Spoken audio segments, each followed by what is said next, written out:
घर और किचन से जुड़ी कुछ ऐसा टिप्स काम आधा होने के साथ साथ बचत भी कर पाएंगे। ऐसा ही कुछ यूजफुल टिप्स मैं आज आपके लिए लेकर आ चुकी हूँ। Hello everyone and welcome back to my channel. कैसे हो आप सभी लोग? आई होप कि आप सब बहुत ही अच्छे होंगे। तो चलिए आज का वीडियो शुरू करते हैं।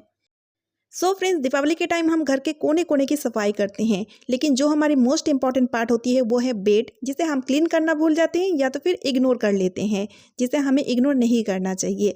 चलिए आज मैं आपको एक बहुत ही बढ़िया सा मेथड बताऊंगी, जिसके मदद से इसे अच्छे से आप साफ भी कर पाओगे, साथ ही साथ जो भी बैक्टीरिया या कीटाणु रहेंगे उसे भी आप अच्छी तरीके से ख़त्म भी कर पाओगे। ठीक है, इसके लिए हमें चाहिए बेकिंग सोडा यानी कि मीठा सोडा, उसी के साथ आप मिक्स कर दीजिए टैल्कम पाउडर, ताकि जो भी बैड स्मेल है वो भी पूरी तरीके से ख़त्म हो जाए। जैसे कि मैट्रेस या फिर जो भी हेवी गद्दे होते हैं उसे साफ करना यानी कि पानी से धोना तो पॉसिबल है ही नहीं, साथ ही में इसे धूप दिखाना भी काफ़ी डिफ़िकल्ट हो जाती है हमारे लिए। तो इसलिए आप इस ट्रिक को फॉलो कर सकते हैं। इसके लिए आपको लेना है आटा चालने वाला छलनी, और उस छलनी में इस तरह से सॉल्यूशन को डाल दीजिए। आप चाहे तो टी स्ट्रेनर भी ले सकते हैं। यहाँ पर छलनी या टी स्ट्रेनर लेने की ज़रूरत इसलिए होगी ताकि अच्छी तरीके से मैट्रेस में इसे हम फैला सके, यानी कि अच्छे से स्प्रिंकल कर सके। ठीक है, तो यहाँ पर आप देख ही सकते हैं अच्छी तरीके से मैंने स्प्रिंकल कर दिया है, लगा दिया है। कुछ देर के लिए हम छोड़ देंगे। तब तक यहाँ पर मैं इसे क्लीन करने के लिए एक छोटा सा टूल तैयार कर लेती हूँ। यहाँ पर हमें चाहिए एक पुरानी सी कपड़े, जैसे कि कॉटन के कपड़े लीजिएगा, और हम साथ ही में लिए हैं आईना। आईने की जगह आप यहाँ पर कोई ढक्कन भी ले सकते हैं। आईने को अच्छी तरीके से कपड़े में बांध लिया है, और क्या करेंगे, लेंगे हल्के गुनगुने पानी, इसके ऊपर छिड़क देंगे, और फिर उसके बाद इसके मदद से हल्के से रब करते हुए मैट्रेस को अच्छी तरीके से साफ कर लेंगे। तो जैसे कि यहाँ पर आप देख ही सकते हैं बहुत ही बढ़िया तरीके से मैट्रेस क्लीन होते जा रहा है। बीच बीच में अगर आपको ड्राई लगे तो थोड़ा सा पानी का छिड़काव कर दीजिएगा।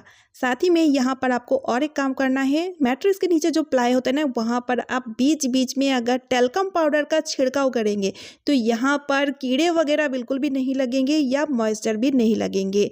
तो इस तरह से अगर आप बेड को क्लीन करेंगे तो बेड अच्छे से यानी कि मैट्रेस अच्छे से साफ भी हो जाएगा, साथ ही साथ बैक्टीरिया फ्री भी हो जाएगा। तो इस दिवाली के टाइम ज़रूर से इस तरह से बेड को क्लीन ज़रूर कीजिएगा। तो चलिए अब देख लेते हैं अगला टिप। फ्रेंड्स, आपने कभी वैसलीन में कोलगेट का यूज़ किए हैं? अगर नहीं तो वीडियो को ध्यान से देखिए। तो इसके लिए हमें चाहिए थोड़ी सी वैसलीन, और यहाँ पे थोड़ी सी मैं कोलगेट ले लूँगी। वैसलीन की क्वांटिटी बहुत ही कम होना चाहिए, भले आप कोलगेट थोड़ा सा ज़्यादा ले लो।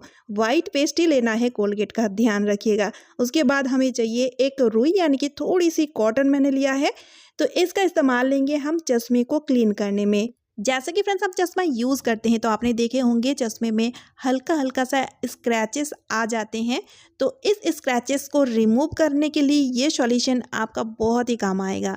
पहले तो इस सॉल्यूशन को अच्छी तरीके से चश्मे में लगा लीजिएगा, उसके बाद हल्के से रब कीजिएगा। लेकिन यहाँ पर आपको एक चीज़ ध्यान देना है, इसे साफ करने के लिए ना आपको इस तरह का सॉफ्ट सा रुई या तो फिर चश्मा साफ करने वाला कपड़ा ही लेना है। तो इस तरह से रब करने के बाद इसे लास्ट में पोंछ देना है। ठीक है, यहाँ पर पानी या कोई तेल वगैरह लगाने की ज़रूरत नहीं है, बस ये सॉल्यूशन काफ़ी है। लेकिन वैसलीन का क्वांटिटी आपको बहुत ही कम लेनी है, और इस तरह से आपका चश्मा चकाचक यानी कि जितने भी स्क्रैचेस रहेगा बढ़िया तरीके से साफ हो जाएगा।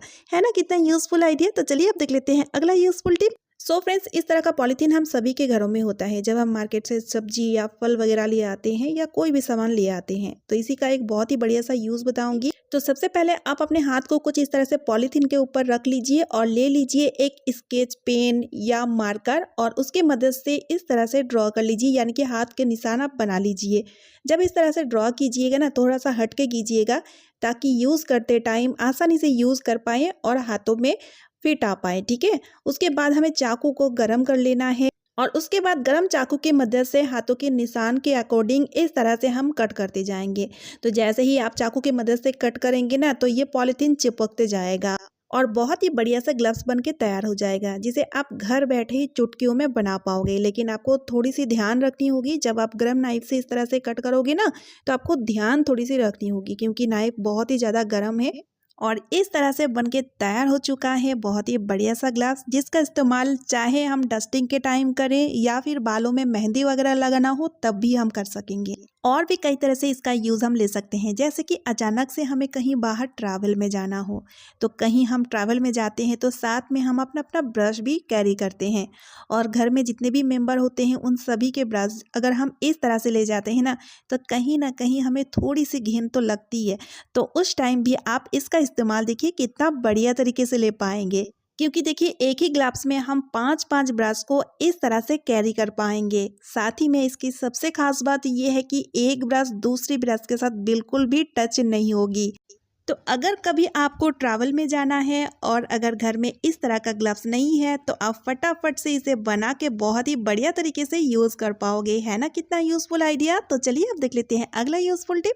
सो फ्रेंड्स, जब हम घर में साफ़ सफाई करते हैं तो ना जाने कितनी सारी पुरानी चीज़ें हमें मिलती है, जैसे कि यहाँ पर देखिए पुरानी पिलो कवर, कई बार पुरानी पेटीकोट या काफ़ी सारी पुरानी चीज़ें होती हैं जिसका यूज़ तो हम नहीं लेते हैं, लेकिन ऐसे ही बेकार हम अलमीरा में रखे रहते हैं।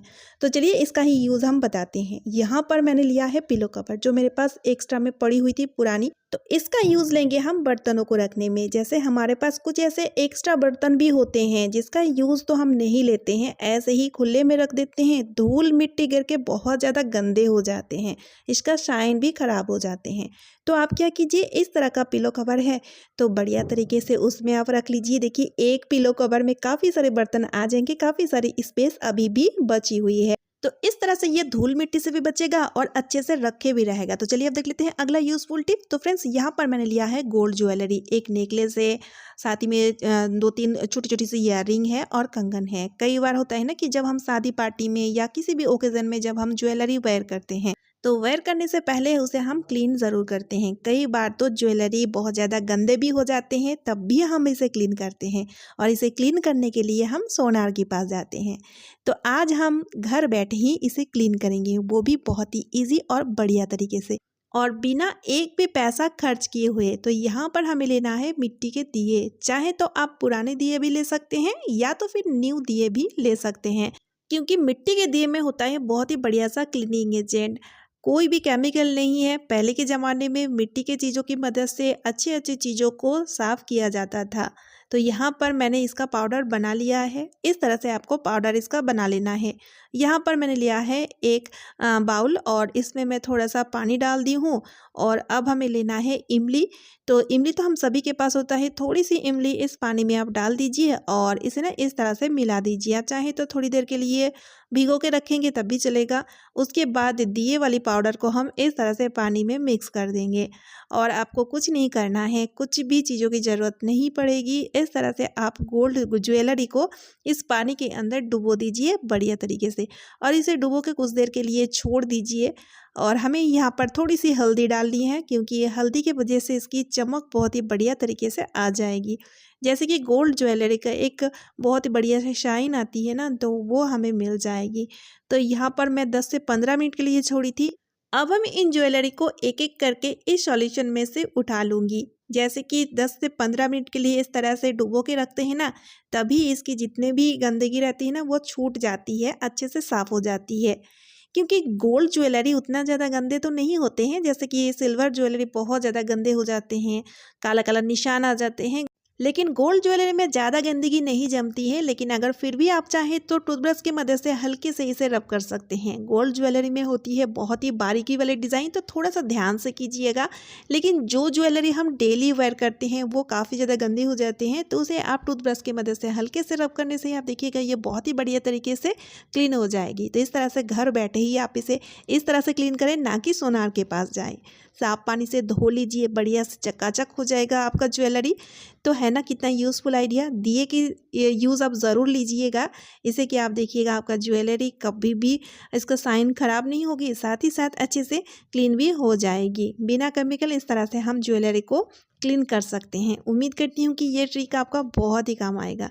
अगर ये ट्रिक काम आई तो वीडियो को लाइक करने के साथ साथ ज़्यादा से ज़्यादा शेयर भी कर दीजिएगा।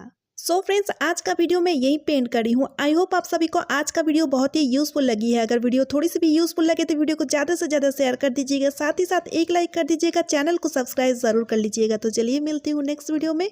Bye friends and thanks for watching.